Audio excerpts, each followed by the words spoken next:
Let's go live.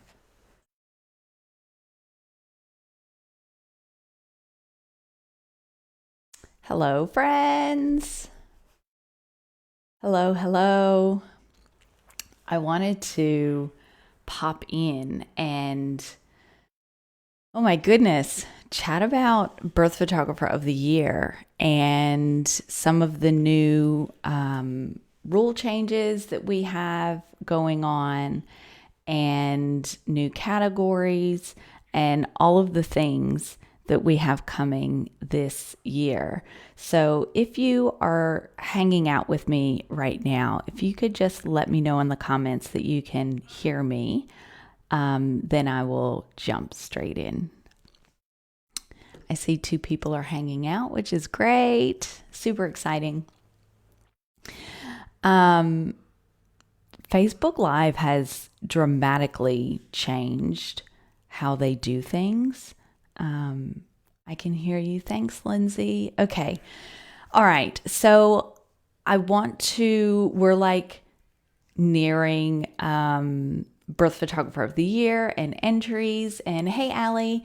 And we're, moving towards entries opening. And I always try to start early enough. It sounds insane. I actually start in June, July, even though entries don't open until October. But, each year we're trying to make sure that we're plugging gaps and we're creating consistency and we're making the user experience better for us on the back end as well as you guys on the front end.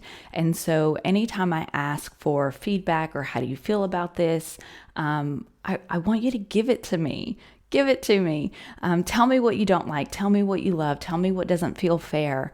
And then it gives me the whole rest of the year to be able to figure out how to fix these things, because really and truly, we want to provide an experience to you where you're getting the feedback that you need, where you're getting helpful feedback, not just feedback for the sake of giving it, but actual helpful feedback that is going to help you feel more confident in your work or take better images or nail a specific style that you're trying to get. And so I'm always open to having feedback on how previous years have run.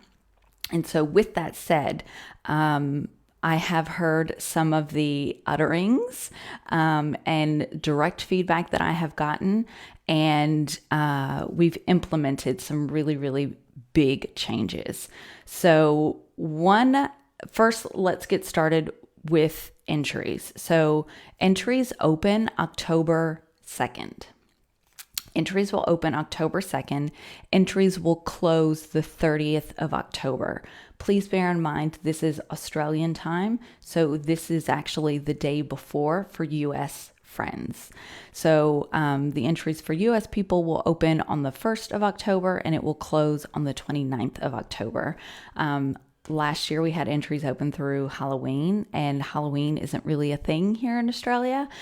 It's becoming more of a popular thing, but I've been away from home for so long that I have forgotten some of the bigger American holidays because it's not a thing here. So I have made it a point to make sure that we are not overlapping with Halloween this year.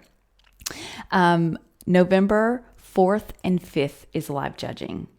November 4th and 5th is live judging, and that will be the 3rd and 4th for our US friends. Now, November 10th will be the awards ceremony. And don't worry, I have a post written up that I will put in the group and pin it so that way you can come back to it and, read it, and you've got all of the information that you need.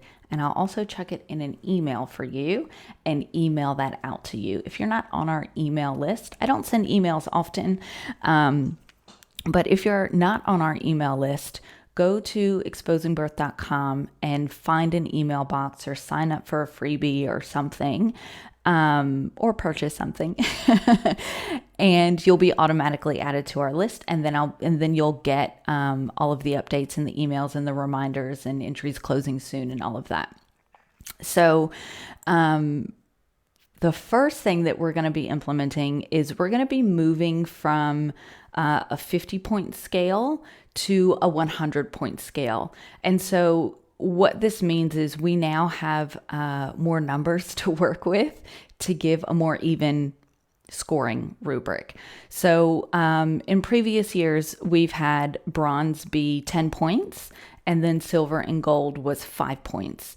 And so we've now made that a 100-point scale to allow for a more even grading. It's not grading, but more scoring, a more even scoring scale. And so this also means that we have new awards that are going to be given out. And so this will be, and again, I'll have all this written down for you. So 77 and below is below award standard. So 78 to 79 is commended. This isn't an award, but this is like, you know how in previous years you get like, what is it, a 29, and you're like, God damn it, I was so fucking close.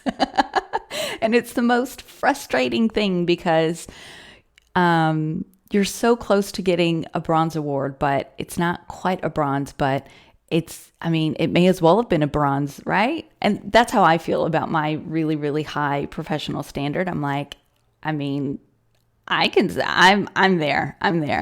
And so we wanted to recognize the people who are just sitting on the cusp of that award range, because it's not really not award range, but it's not quite award range either. And so we have implemented 78 and 79 will be commended.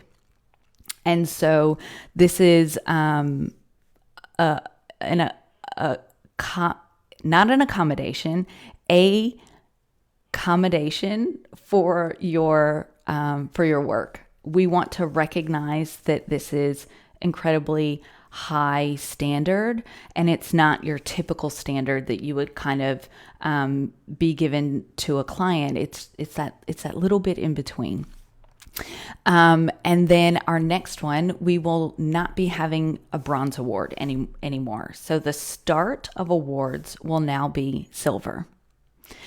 And that is 80 to 84. So we're working on 5-point increments now, with the exception of accommodation. Commended.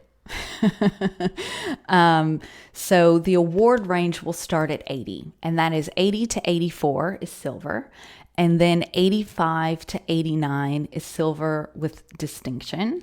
90 to 94 is gold, and 95 to 100 is gold with distinction.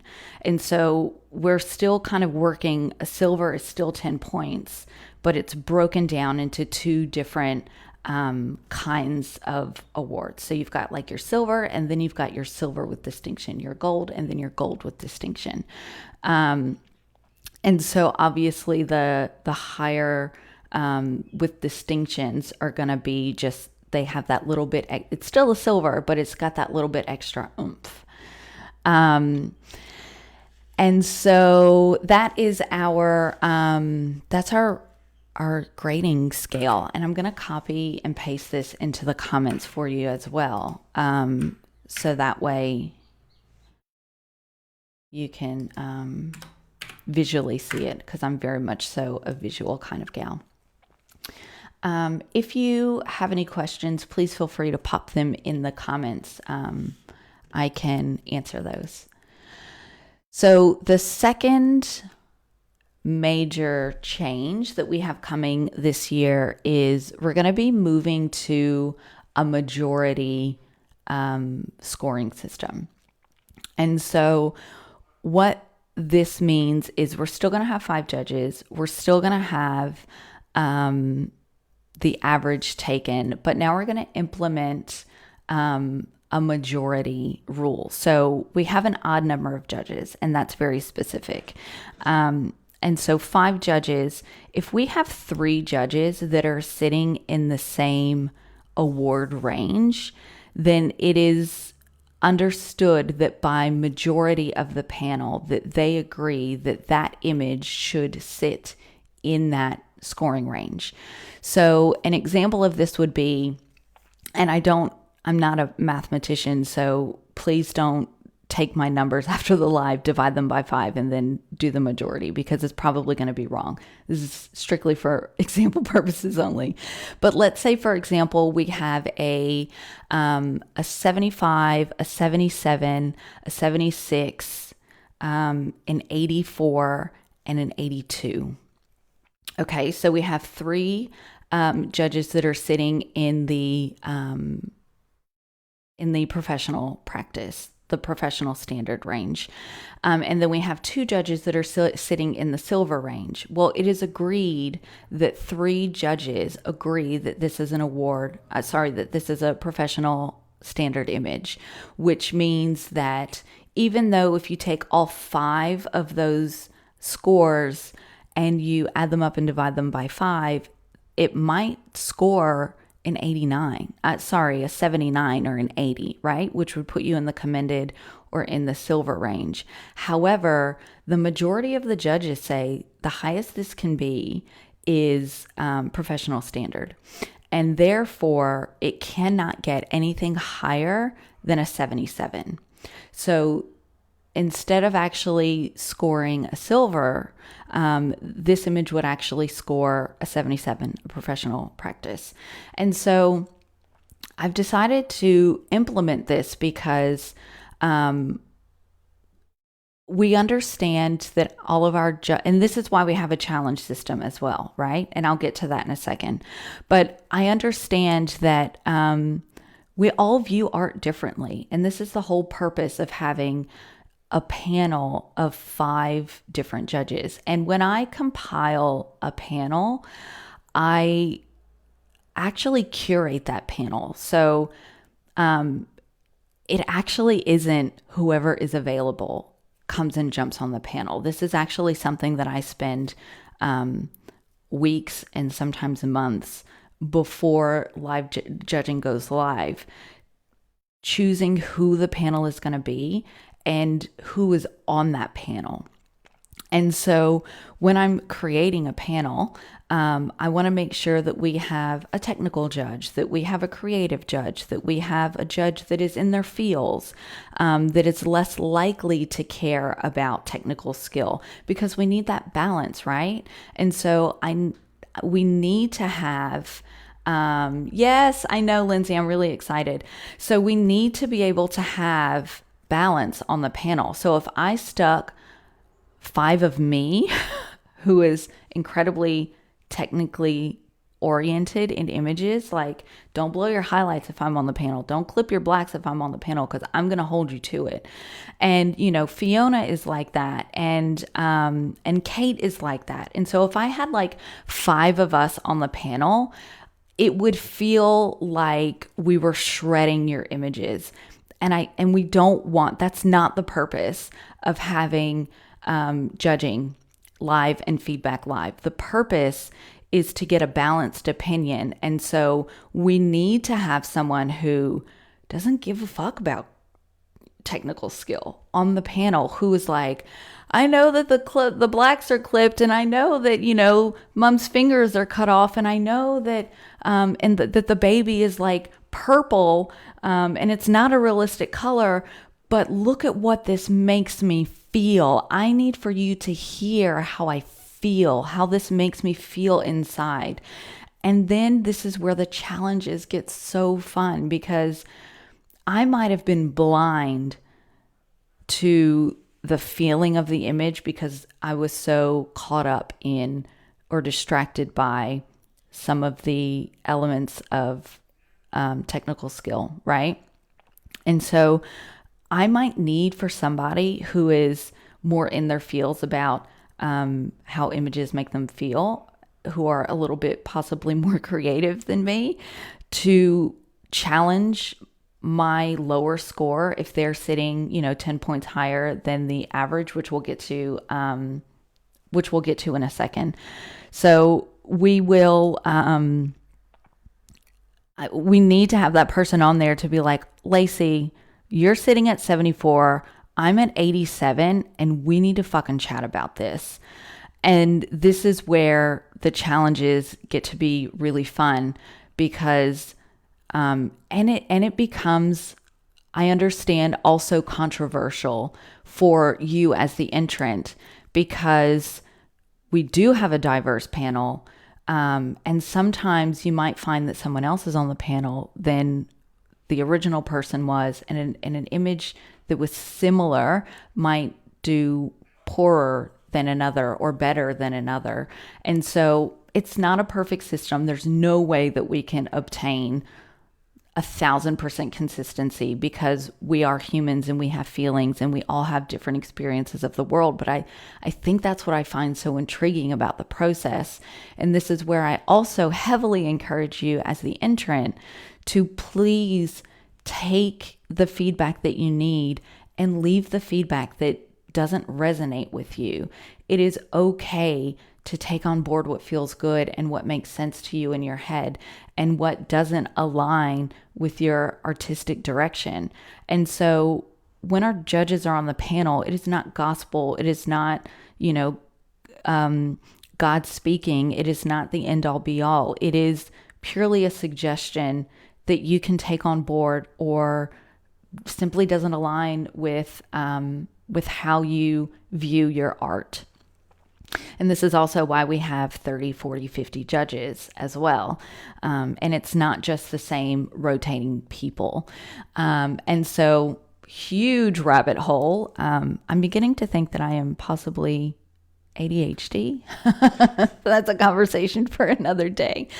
So to bring it and loop it back around, we're at a 100-point grading scoring scale now. We've got 95 to 100 is gold, 90 to 90, gold distinction, gold, silver distinction, silver commended. Okay. And then we have the majority judges rule. And this also eliminates, not eliminates, but helps solve the problem of, and it's not intentional. It's, I encourage the judges to commit the same way I tell the entrants to commit to an edit or commit to a crop.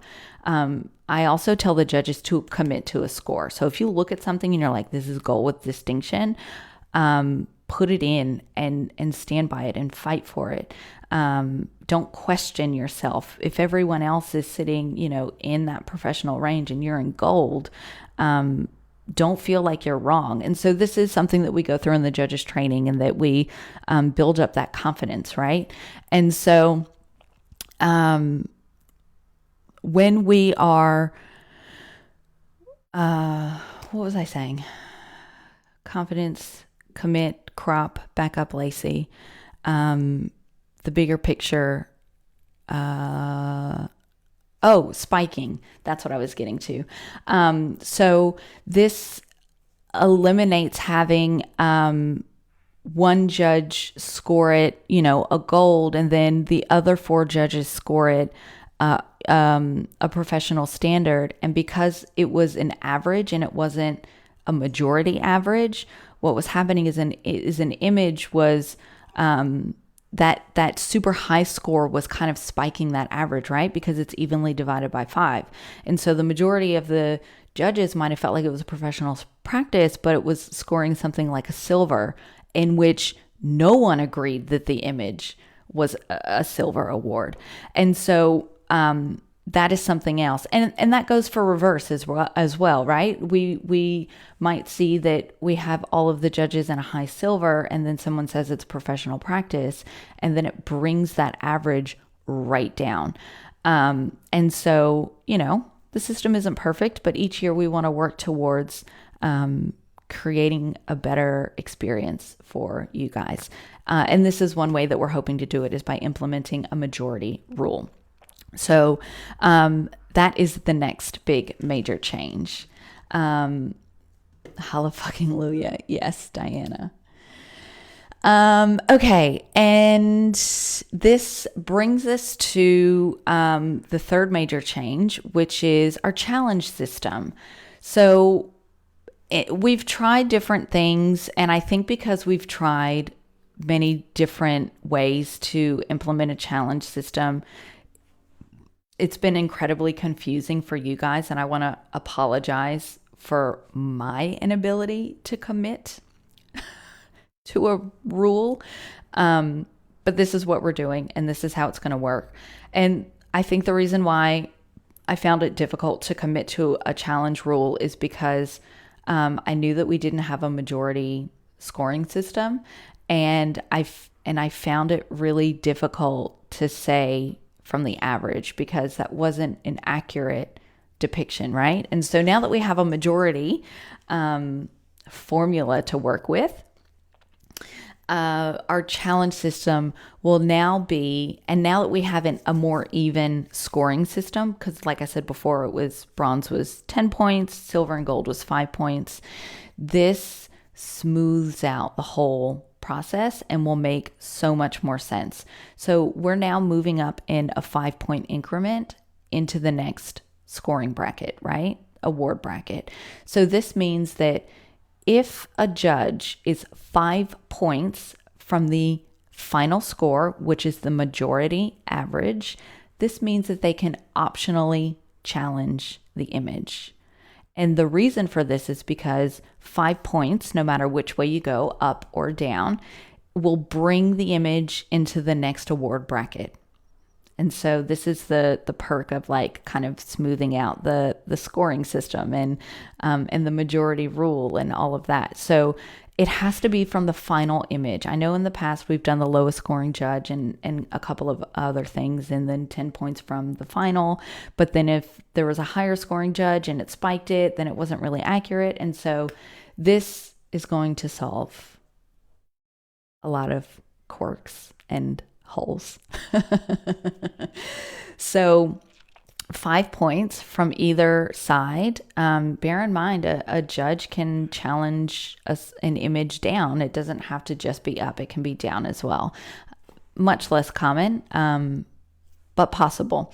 So if the highest scoring judge is 10 points from the final score, which is the majority now, it is an automatic challenge. Automatic challenge. If someone is 10 points, that's 2 scoring award brackets difference. And that image needs a conversation. Why do you, judge, feel so strongly about this image when some other people are don't feel that strongly? Talk to us. Come on, tell me. Automatic. And then if someone scores in the gold and no one else is in the gold, or if multiple people score in the gold, it is optional. It is not required. It is optional. Even if it is not 10 points from the average. So let's say, for example, the everyone is 87, 88, 89, 85, and then judge 5 scores it a 92. The average of that would be a silver distinction. However, if one judge scores it in the 90s, even if it's not 10 points away, that judge can optionally challenge. It is not required. Because we feel like if someone feels that an image is a gold, it should be chatted about. And you'll find that you'll probably see more challenges of judges that are in gold when everyone else is in, lower silver or professional standard, and like one judge is in gold.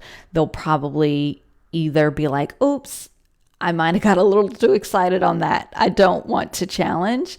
Or they might be like, hello, friends on the panel, we need to chat. And then you'll see the same thing, people feeling strongly about it. If the image scores like a silver distinction and there's a judge or two in gold, you'll likely see judges wanting to fight for those few extra points, because remember, points matter even if it's just one. So that is how the challenges work. 5 points either side, optional. 10 points either side, required. Anyone in gold, optional. So as long as you remember optional, automatic, optional, you'll kind of get where that's going. Okay. And something else that we're changing is in previous years, we have sent out the top 20 before the award ceremony. We're actually going to wait to send out winners badges and emails and things like that until after the award ceremony. And the reason for that is in between live judging closing and the award ceremony happening, it's 3 or 4 days, maybe a week. I can't remember. But there's still a lot of stuff that goes on in the background with me. And I feel like I'm trying to work so quickly because I know everyone is really excited and I want to get them their badges that I fuck up a lot. And now that I realize that I think I'm ADHD, I don't think it matters if it's a time crunch or not. I think that's just a trait of mine that I just fuck up a lot because I don't pay attention to the details. I'm like, okay, you want your badges? Here you go. So I'm going to hold off till after when, and then everyone finds out at the same time. And hopefully I won't fuck up as much. Now, something else that we're changing as far as winners is if you want to be considered, I know that there's, slow down, Lacey, think. In previous years, the way we have done choosing the winners has been after live judging, we go through and we calculate who is the top 20 highest scoring portfolios. And then we email those guys, those people, and ask them for 2 letters of recommendation. And then they send that in, but they have 48 hours. And then we have to try and check them in 48 hours and verify them. And it's fucking wild. Stop making things so difficult, Lacey. So what we're going to do now is when you submit your images, if you are submitting 5, then we would ask that you also upload your 2 letters of recommendation as well as your business review when you upload your images. And so it is not required, so you can still submit 5 images and not upload any of those things. Just know that if we don't have that information, that you cannot be considered for Birth Photographer of the Year. I recognize that some people don't submit to win. They submit for just the feedback or just for, community morale or a plethora of reasons why people submit or don't submit.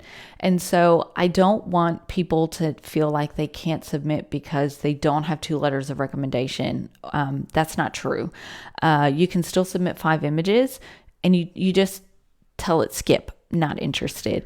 If you are interested, then you must upload those by the close of entries.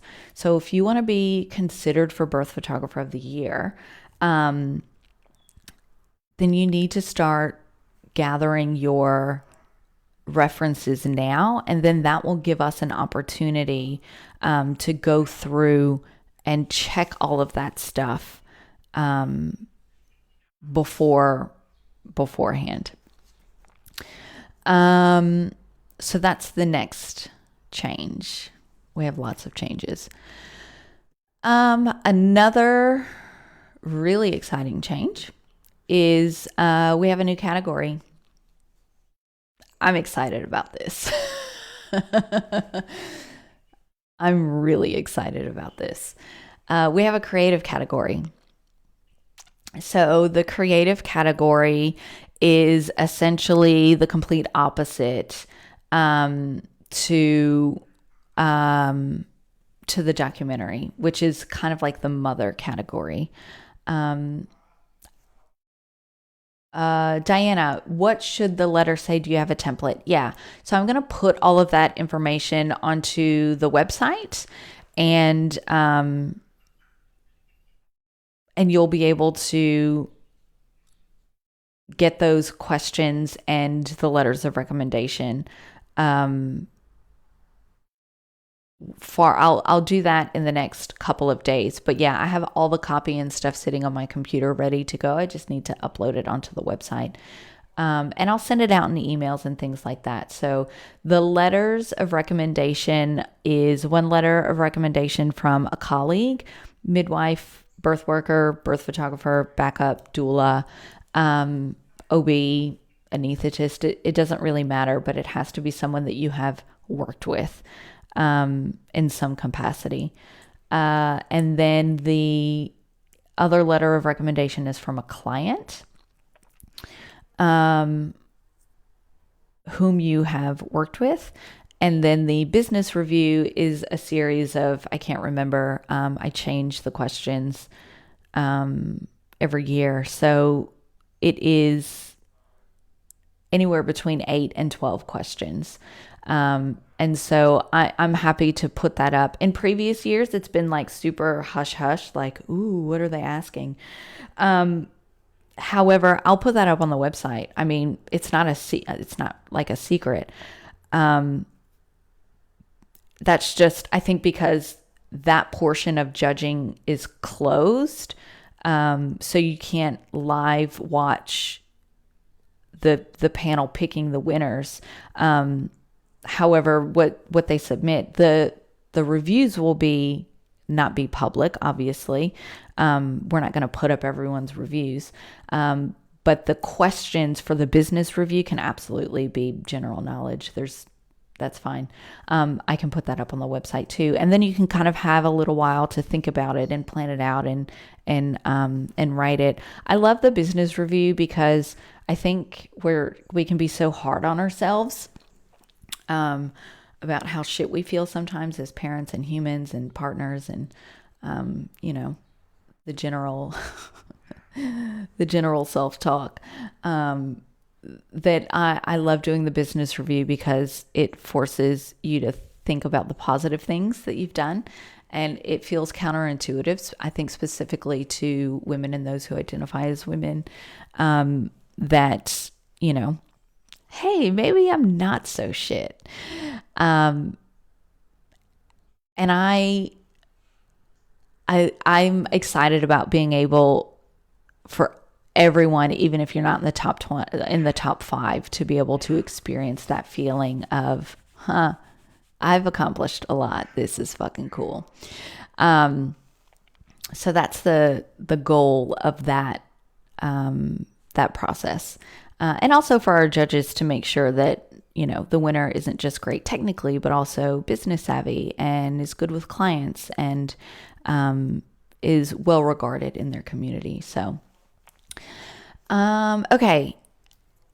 New category. So we have a new category. It is, what is it? Creative. Basically, you can do whatever the fuck you want. So the main category will be documentary. I'm not going to rename it. I don't want it to be considered a category because we're not going to be picking winners according to category. And I'll explain that in a minute. If you enter the competition, or the awards, it is understood that this is the rules for the overall awards, and it is documentary. So I don't want to be like, what category do you want to submit into, documentary or creative? Because I don't want the feel to be like there's going to be a documentary winner, there's going to be a creative winner. In the future, I would like to introduce a commercial category. And I don't want it's still all birth.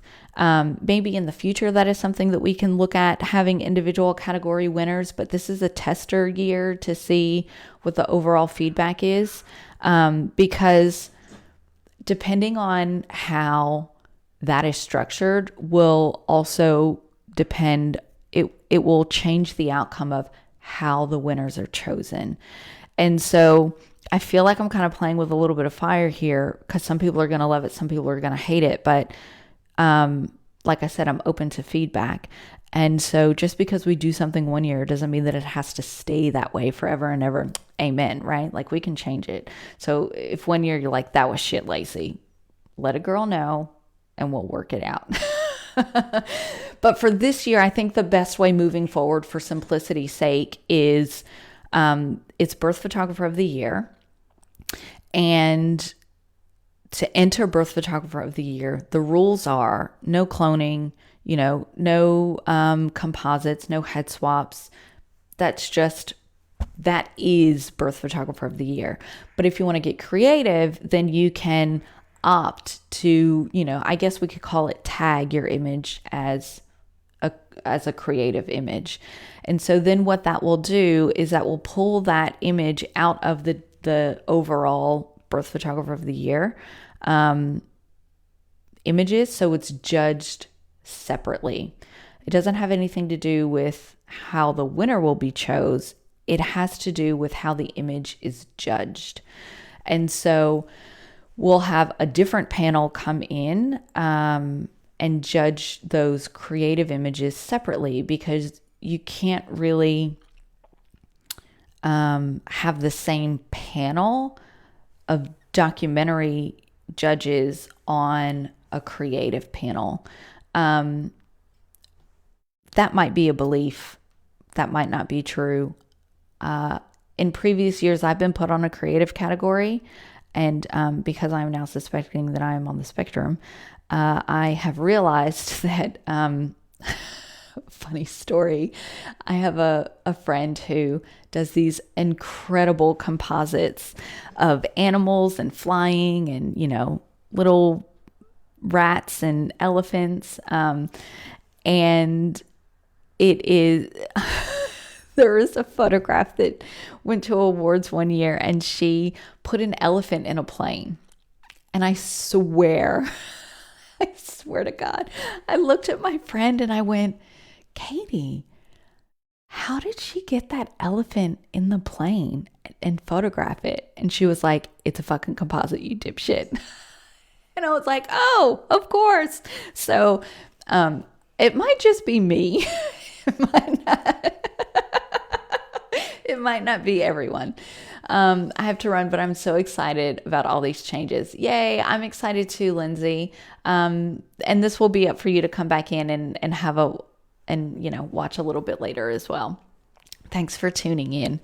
But yeah. And so, like I said, that might be a belief of my own, that I don't think that documentary can judge creative and creative can judge documentary. So who knows? But we're gonna try something out. I'm not a massive fan of separating the birth into separate subcategories, like this is the moment of birth, and this is postpartum, and this is I just feel strongly that birth is birth, and by separating them by time of birth or stage of birth, just as an overall birth photography competition, that isn't something that I would like to do. I would like to create a little bit different kinds of categories. So if we're going to venture into categories, like, let's make a commercial category, like, what are you going, and we're not doing this year. We're testing out creative first, but in the future, like a commercial category, like, what are you submitting to Dove, to Colgate? Like, what are these companies reaching out to you and asking you for licensing for? And I understand that there is probably, you can't share those images once they've licensed them. However, you can find similar images in your work that you would be like, this is something that would be amazing on like, you know, a razor ad. That was fucking random. A razor's ad. A razor ad, toothpaste, soap. Like I know Dove and Colgate have commissioned birth photographers' work commercially. And so, yeah, just something a little fun. Like I want to start thinking bigger than, labor, birth, postpartum. How are we as birth photographers showing up and taking up space in the world? Not just in the birth world, but in the mainstream world, right? Like we see Hilary Duff posting about her home birth. We see Jason Baldoni posting about, their birth. Like how are we taking up space in the world? And I think that could be really fun, done funly by creating different kinds of categories. So anyway, side rant.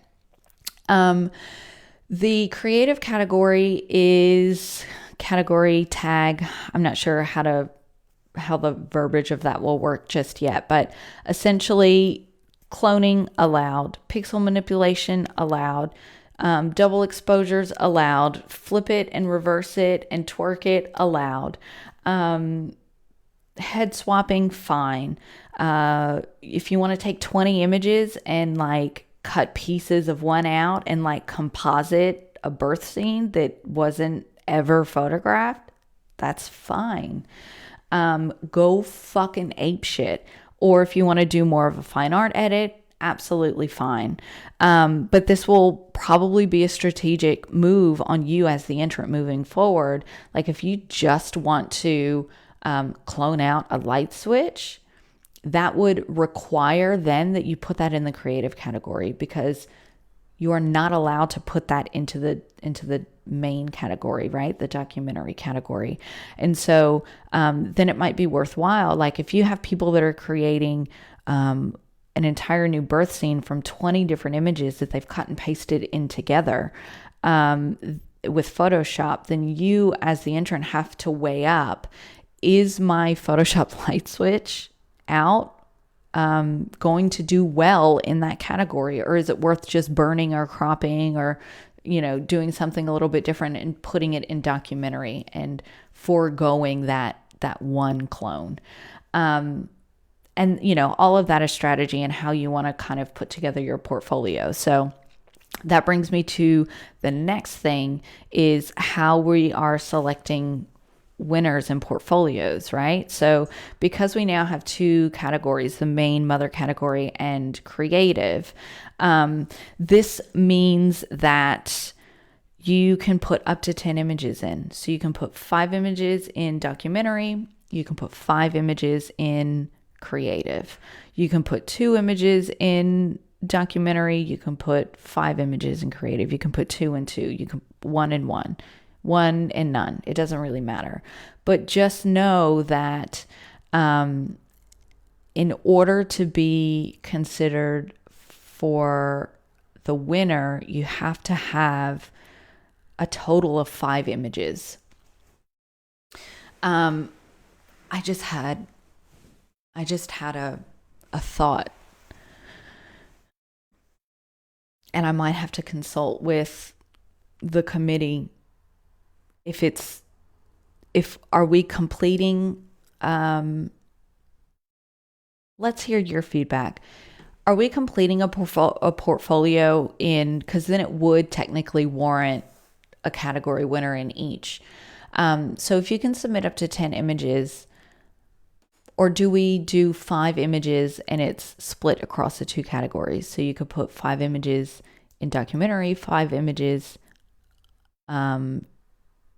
so not 10 images total, just 5. And then do you put 3 in documentary and 2 in creative, and then that's your portfolio?